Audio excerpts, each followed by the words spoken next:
Hi everyone, I'm Jill. And I'm Jerry, and today we are going to talk about our interior promenade view room.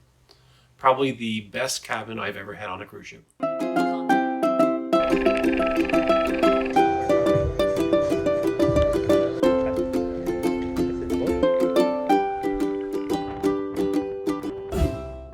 It was on the Royal Caribbean Liberty of the Seas that we were in this style of room. Yes, August 2019, I took my very first ever Royal Caribbean cruise. Jill took her second. And we decided that we didn't want to spend a lot of money. There was a good deal available in an inside room. And I noticed there was an upgrade for the inside room to have a promenade view.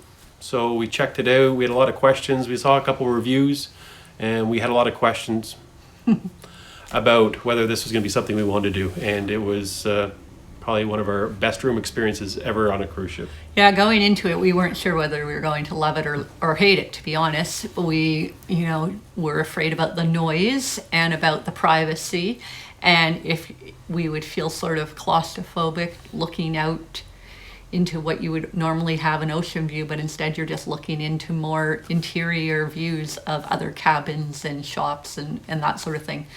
But our fears were squashed once we got on board and saw our room. For sure, yeah.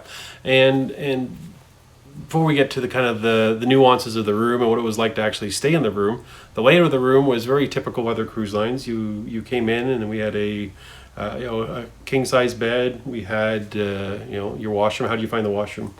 The washroom was pretty average. Cabin size washrooms. No shower curtain. Had hard doors that closed in the middle, kind like of a pod. Yeah. Yep. So lots of storage in the bathroom. You could tell that it was relatively new as far as being refurbished, and it was I would say a good room. I'm not a big fan of the shower curtain, so I was definitely happy, and lots of room inside that pod, for sure. And in the restroom, how'd you find storage in the room for clothing? We had a lot of storage. It had one very large cupboard that the doors opened up and you could store on the right and the left. And there were also shelves in there. And so there was lots of hanging room for both of our things for the 7-day cruise. And then there was also more storage throughout the cabin. Yeah, for sure. And so once you go past the storage areas and the washrooms, you walk in the main part of the room, and we had a nice big bed. But the thing that made the room was what was beyond the bed. Mm-hmm. We had these. It almost looked like an L-shaped couch, but it was two different pieces. Yeah, it would be what I would consider two love seats together. There was definitely ample seating area. You could easily sit two people on each sofa for a total of 4. Plus you had right from there you had a make-up table desk that had a full-size chair. And there was a coffee table there too. So you could easily have had 5, even more people if you wanted to have somebody on your bed. But there was easily seating around the coffee table for 5 spaciously, which one of them was a window seat that overlooked into the promenade. And that was my favorite spot. I would spend a lot of time sitting there. Jill would be getting ready for going out for dinner that night, and I would sit there with a nice cold drink. I would just sit there and people watch. I would stare out and see where people were going on the promenade. I'd see what's going on in the cafe across the hall. And you could seat other rooms, so you kind of had to be careful. Yeah. You had to make sure you shut your curtains at the right time.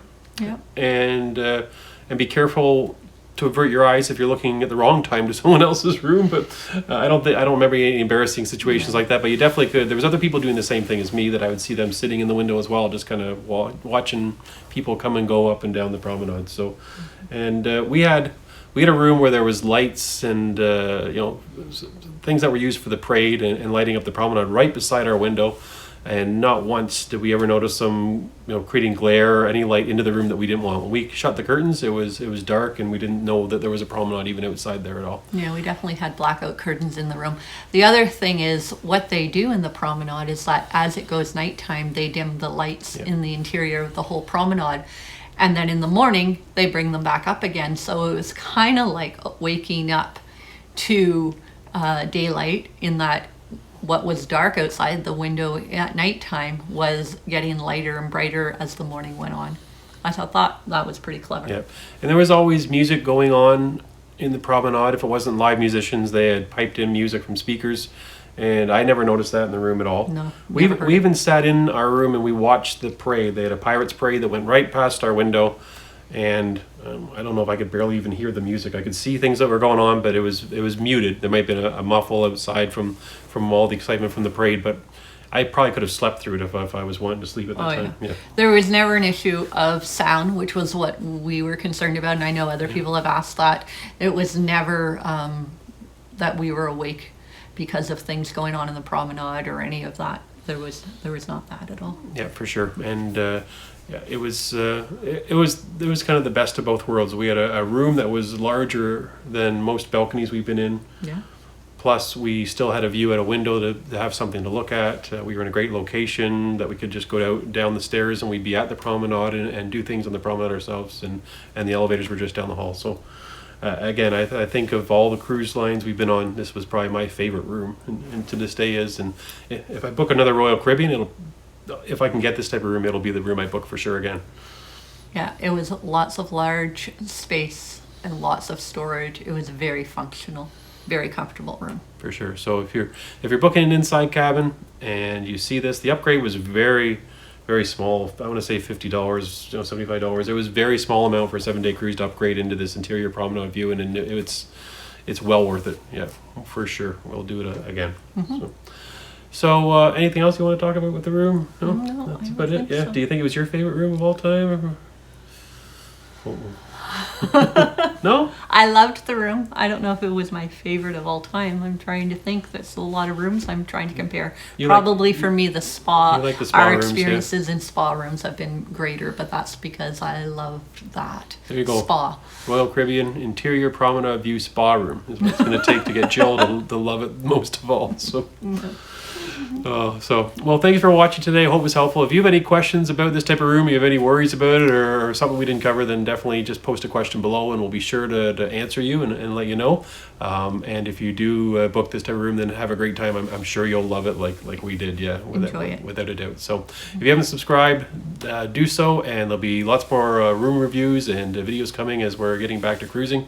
And until then, take care, everybody. Enjoy cruising. Bye for now. Bye.